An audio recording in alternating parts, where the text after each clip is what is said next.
ইতিহাসে মদিনা রাষ্ট্র প্রতিষ্ঠা হওয়ার পরে আমরা দেখেছিলাম মদিনার বাজারে আমাদের একজন বোনের শ্লীলতাহানির কারণে একটি বড় যুদ্ধ সংঘটিত হয়েছিল।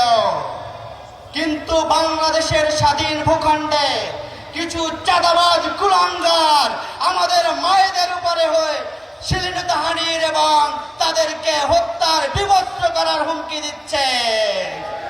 আমরা দৃঢ়তার সাথে ঘোষণা দিতে চাই, বাংলাদেশের তরুণ সমাজের এক বিন্দু রক্ত থাকা পর্যন্ত এই ধরনের সন্ত্রাসী কর্মকাণ্ড বাস্তবায়ন হতে দেওয়া যাবে না।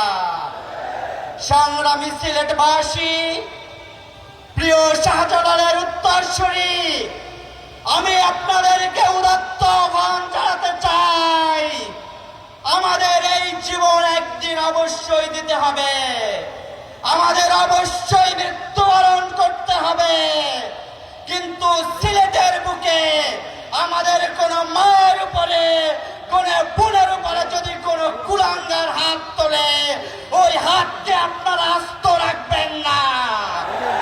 আমরা জীবনের বিনিময়ে এই সন্ত্রাসীদেরকে মুছে দিতে চাই। প্রিয়